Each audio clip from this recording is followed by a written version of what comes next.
గ్రంథి శ్రీనివాస్ కాపు కులస్తుడు మనవాడని చెప్పి అందరూ వెనకేసుకొస్తే అతను చేసే చెడ్డ పనులన్నీ, దుర్మార్గ పనులన్నీ ఆ చుట్టుపక్కల మొత్తం కాపు సామాజిక వర్గాన్ని మొత్తానికి వర్తించేస్తున్నారు. ప్రపంచంలోని కుబేర్లంతా ఇక్కడ ఉన్నారు భీమవరంలో. కానీ అందరూ కలిసి ఒక్క రౌడీ ఎమ్మెల్యేకి భయపడాల్సి వస్తుంది, ఎదురు చెప్పలేకపోతుంది. ఎందుకు? దానికి కారణం నేనే బాధ్యతను. దానికి రౌడిజం పోవాలి అక్కడి నుంచి. బాధ్యతతో కూడిన వ్యక్తులు ఉండాలి అక్కడ పొలిటికల్ ప్రాసెస్లో. మన కులస్తుడా, మన కుటుంబమా, మన వ్యక్తి అనే కంటే కూడా సరైన వ్యక్తే కాదా? ఇక్కడ జగన్ పోవాలి, అక్కడ గంధిసీన్ పోవాలి.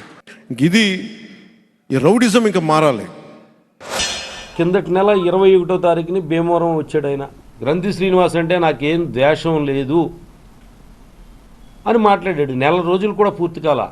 అరే నిన్న హైదరాబాద్లో చూస్తే అతను గోండా అని, నా రౌడీజం చూసి పారిపోయారు అని చెప్పి చెప్పడం కూడా భీమవరం ప్రజలందరికీ ఆశ్చర్యం. నాకు ముందు అసలు ఏంటి ఈయన మెంటల్ స్టెబిలిటీ ఏంటి, ఎలా ఉంది మానసిక స్థితి అనేది నాకు అర్థమవుతలే.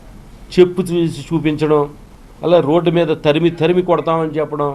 అసలు ప్రజాస్వామ్యంలో ఎక్కడా కూడా ఏ రాజకీయ నాయకుడు కూడా వాడని భాష,